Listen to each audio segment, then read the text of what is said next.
The equation for pressure is equal to F over A, which doesn't help much, but let's think of it using a simplified analogy. So we have a section of land, it has some area, it's 1 meter on one side and 1 meter on the other side, which means that the area is equal to 1 meter squared. Of course, we're all living on the surface of the earth and we have miles of air above our heads, which is pushing down. Air has mass and it's being pulled down by gravity, so it exerts a force on that area. That's going to be F.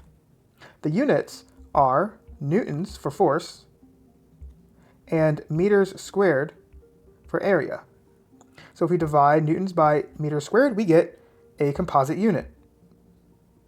Now this composite unit is valid. You could also write it out as n times m to the negative 2, as you may know, but it's still kind of clunky. And it exists as a collective new unit, which we call pascals. So a pascal is the unit for pressure, the base unit for pressure. So that's what a pascal is equal to.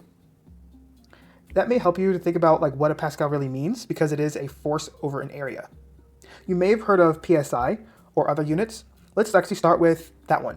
The amount of air pressure every day on the surface of the earth is 14.7 psi. Now what does psi mean? PSI means pounds per square inch. So although it's not standard unit, it is a real valid unit. If you have a car and you live in America, you might fill up your tires to a certain PSI.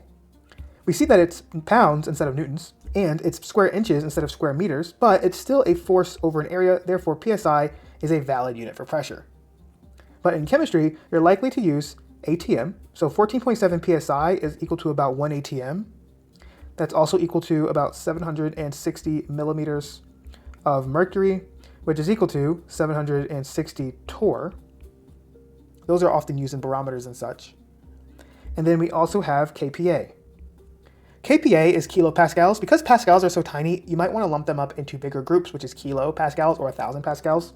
So atmospheric pressure is 101,325 pascals, which means, of course, each pascal is tiny, and that's a big number to write. So sometimes you might want to express it as 101.325 kilopascals. But, even those extra digits can be kind of cumbersome, so we usually just round to 101.3 or so. So those are the main units. There also exist millibars and bars, which we'll talk about in just a second. These are the pressure units. 1 atmosphere, 760 torr, 760 millimeters of mercury, 14.7 psi, and then you start to notice a pattern here with bars and millibars and pascals and kilopascals. So you don't have to memorize all of these. You probably have to only know a few of them. These are all conversion factors though. So if you're using the ideal gas law, you're probably going to want to get atmospheres, but it's very valid that you might be given pascals or millimeters of mercury or psi or something like that. Just make sure that you know the appropriate conversion factors you're expected to know for your course. So let's talk about just a few of the main things that you can take away from this. 1 bar is equal to 100,000 pascals. That's kind of why bar was invented. It was like a way to group up pascals, which is why 1 bar is almost equal to 1 atmosphere. So notice how an atmosphere and a bar are really closely related. They're basically the same thing for most purposes. But you're not going to often use bar in chemistry. You're probably going to just use atmospheres because it's such a convenient number. So we would say that 1 atmosphere is almost equal to 1 bar. That's the main thing you could take away from that. And notice how 1 millibar is equal to 100 pascals. But we don't really talk about millibars and bars that much either. So the main thing you should take away from this is, what are the units you really should care about for chemistry?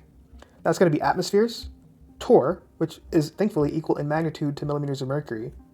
You don't really use PSI that much, but depending on your course or your school, you should probably know that one as well. And then it's helpful to know and use kPa.